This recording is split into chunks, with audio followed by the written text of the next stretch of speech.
Like you said, I'm cheating for no reason. You will cheat. One thing he will do. I don't care if it's ping pong, he gonna Right, get it. like how I'm If cheating. it's ping pong, he want the advantage in the paddles. I don't care about a paddle. You figure out how to win. I'm gonna win. Ain't no figure out. I'm gonna win. A hell of an experience. You get that type of knowledge, that type of IQ.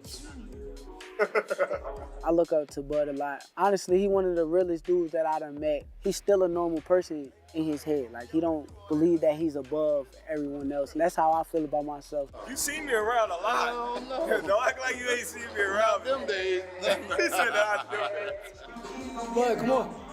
Terence talking, I try not to talk back. I try to just listen and straight boom, straight shot, like right here. He like a sponge. He soak up everything that he need to soak up, put it into his arsenal.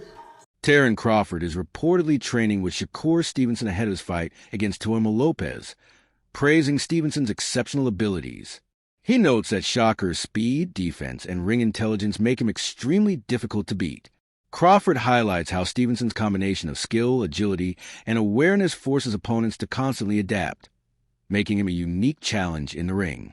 Observing him up close reinforces just how dangerous Stevenson can be for anyone. The people that don't go very far. You gotta always be a student. You gotta always be able to learn and pick up things from this person, that person. He's a work of art. The sky is the limit with Shakur. He got the boxing skills and the ability to, do whatever he wants in the ring. And it's gonna be very hard to beat Shakur, with the skills that he possesses and the smarts that he has, and given the opportunity, I think he can pose a great threat to. Terence Crawford praises Shakur Stevenson in a brotherly, supportive way, highlighting his exceptional skills. He says, some people might call Shakur boring, but they don't truly see his talent and mastery in the ring. Terence compares Stevenson to Floyd Mayweather, who was also once labeled boring, yet proved to be a legend. According to Terence, Shakur's skill set matches Mayweather's level, showing precision, intelligence, and speed that make him an extraordinary fighter worthy of respect and admiration. I got Shakur. Are you saying that because that's your man and you don't like Tank? No. Hey, like I said, I respect Tank.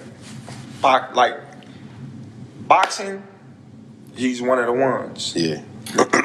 we gonna take his personality and personal things out of it. But boxing, he's definitely talented. Yeah. You know what I mean? And he's definitely got that it.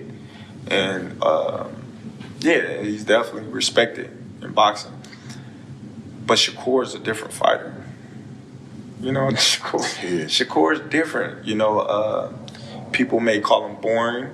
People may say he can't punch. But they say the same thing about Floyd. Because they defensive.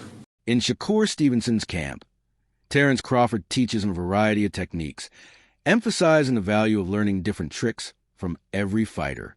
Stevenson benefits from observing and practicing these diverse strategies, improving his adaptability and skill in the ring.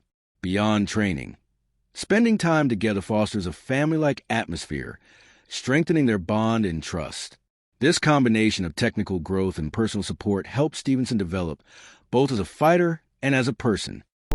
It's like a black kind of thing, like it's like when you go to cookouts and all your family be sitting there playing spades and Chris Algieri emphasizes the importance of matchups where top fighters challenge one another regardless of the risks involved.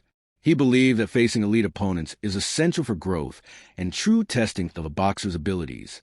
According to Algieri, taking risks in the ring, even if it leads to losses, does not diminish a fighter's status or talent. Setbacks can be valuable learning experiences, teaching adjustment, strategy, and resilience. He stresses that avoiding difficult opponents may preserve an undefeated record, but it doesn't prove a fighter's skill or legacy. Algieri advocates for courage and willingness to step into high-stakes fights, highlighting that elite boxers are defined not just by wins, but by the challenges they embrace and how they respond when pushed to their limits. Of boxing on this side of the world. Listen, there's nothing like the Garden.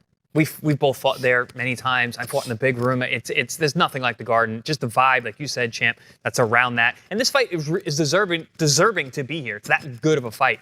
It's that big a fight, and especially like I said, like the health of American boxing. This is one of the best fights that can be made, and putting it in the Garden just makes too much sense.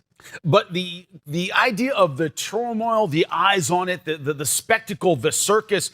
Chris, you talked about the idea that Teofimo Lopez kind of lives in this. That's where he flourishes. That's what he loves. This idea that because there's so many eyeballs on it, it's going to be kind of a circus. Does that favor Teofimo a little bit when you look at the strategy? Yes, no? I'm going to say well, I can't say for certain because there's no certain with Teofimo Lopez. He's one of the most up, down, left, right guys I've ever been around. Mercurial, we could say. Yes. But when he is on, he's damn near unbeatable. I mean, He's such a good athlete. He has such a good boxing IQ. He's so physical and explosive. And again, I've said this on past shows. I've called him many times for Top Rank, been around fight weeks. And it just seems to me, the more out of sorts he seems, the more back against the wall it looks like, the more that he's an underdog, the better he performs. And this could be that kind of situation. New York is a tough place, man.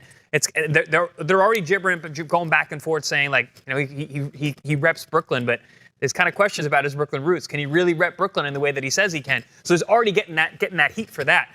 I don't know. It might be a good thing to kind of to poke the bear in terms of how well Teofimo is going to show up. Paulies, that's a huge. You're from Brooklyn. That's a big insult to say that you're not really from Brooklyn. Insult him a little bit. Insult him a little bit. Insult him, man. But I'll tell you what. There's so many thoughts in my head with this situation because Teofimo is at his most dangerous when he's counted out, and this is going to be one. Teddy Atlas defends both Shakur Stevenson and Teofimo Lopez against the criticism that has followed them throughout their careers. He points out that many observers were quick to claim they avoided challenging opponents, suggesting their records were padded or that they weren't willing to face top competition. Atlas argues that this perception is outdated and unfair as both fighters have proven their willingness to step into high-level matchups. He emphasizes that their skill, speed, and strategy make them formidable opponents capable of handling elite competition rather than avoiding danger. Stevenson and Lopez have consistently sought opportunities to test themselves, demonstrating growth and adaptability. Atlas believes that the narrative of avoidance no longer applies, highlighting that both boxers deserve recognition for their achievements and the challenges they are now embracing in the ring. Teofimo at certain spots, he's avoiding this guy, he's avoiding that guy. You can't take those shots at these two guys. Definitely can't now. They are stepping up, and they are taking fights that a lot of people are probably surprised they took. Now, a lot of people will say style-wise, Teddy, style-wise, is this going to be a great fight? I don't know if it will. I mean, style-wise, I could see you having a little reservations, whether or not these guys will make for dynamite. They will make, for electricity. I don't know if they will. But I'll tell you what they will make for. Two skillful fighters, two talented fighters, two fighters that are at a high skill level that will compete in the sweet science. I mean, Shakur showed aggression in his last fight against Cepeda, being elusive while being aggressive, walking them down, fighting on the inside, boxing well, still being able to counter, still being able to control space, but also be able to go into tight quarters and not be afraid to show that he's good on the inside too, that he can make you miss and make you pay outside and inside. Shakur showed that. That was great. And people applaud him. I applaud him. We were sitting there ringside. I was sitting there actually with your sister, ringside, watching that fight. And it was a terrific performance. Shakur showing that dimension, showing that attitude, showing that competitiveness, showing that dog like people like to show or like to talk about. And they wanted